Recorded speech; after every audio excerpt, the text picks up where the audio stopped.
So today's video is about a large wildlife pond me and a friend built for his dad around 5-6 years ago.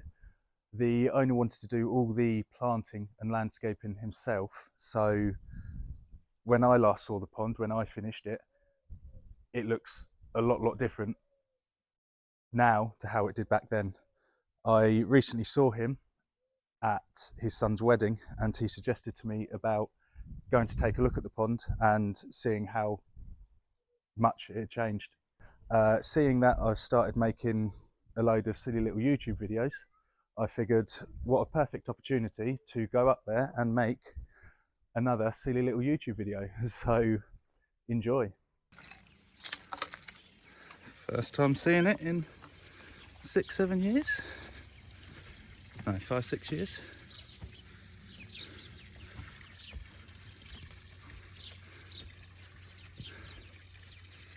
Nice.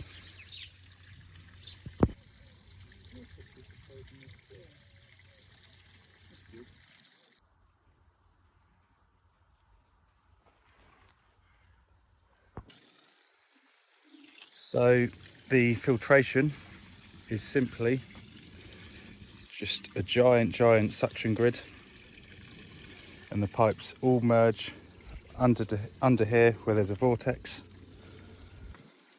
The vortex is simply just for somewhere to put a pump in, and then it goes underground all the way round and up into a giant bog filter or wetland filter at the back. Two streams that merge into one and then come back and feed into the pond. And this is where the wetland filter is. As you can see, all the shrubbery, all the plants have gone absolutely crazy. All the pink is water mint. That looks like what the majority of it is in here. A few irises.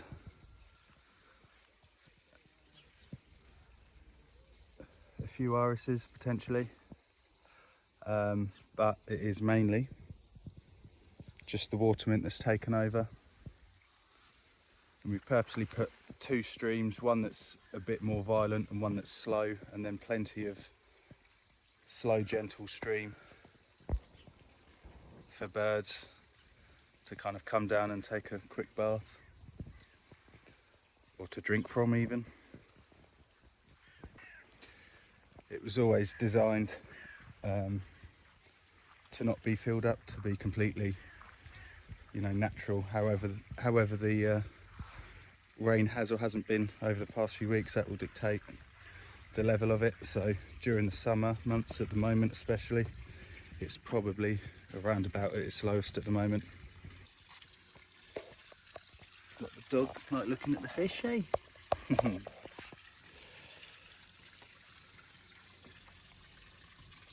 It's attracted all sorts of wildlife. There's water boatmen. Don't know if you can see one there just above the lily. There's something else on the lily as well. There's loads of small dragonflies, loads of butterflies we've seen, heard loads of bees. You've seen newts down here as well, haven't you?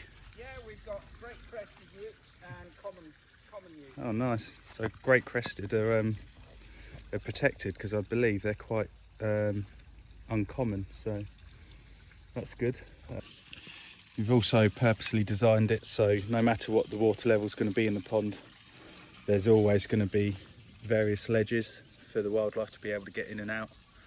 One thing we'd possibly do differently is, as you can see, there's loads and loads of little rocks stacked on top of each other, which is fine, but obviously to make it a bit more aesthetically pleasing, probably utilise some bigger rocks, but that would obviously have driven the cost up quite a lot. I believe there was around 7 tons just of little rocks, so if we started using the big rocks as well, God knows how many tons that would have been.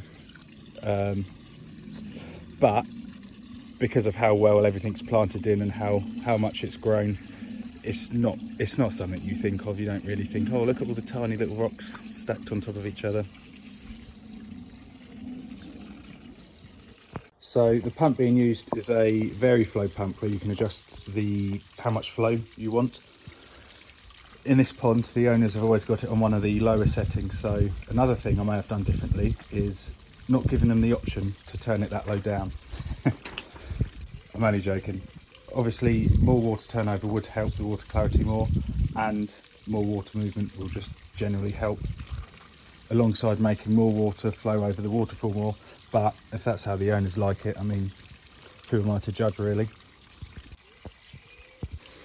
It was designed as a complete natural wildlife pond. There was meant to be no fish at all, but when the owners put in some plants, it seems as though they brought in some fish eggs with them. So now there are quite a few baby fish. They seem like goldfish or comets. There's quite a lot of them, but they're all shoaling around together, which is quite cool to see.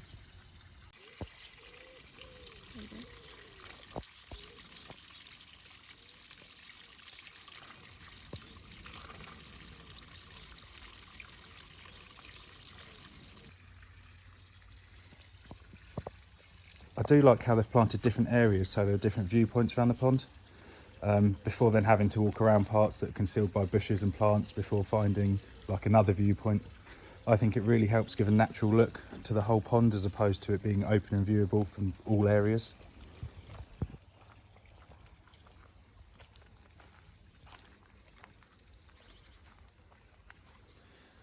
So at its longest, it's around 40 foot or 12-13 metres. At its deepest, when the water's brimming to the top of the liner, which does happen in the winter, it's, I believe, just over 2 foot, so around 70 centimetres. At the moment, it's probably only about 40-50 centimetres deep. And after, I think it's 5 years, it's nice to see that it's still all working, operational, and giving quite a habitat to various wildlife.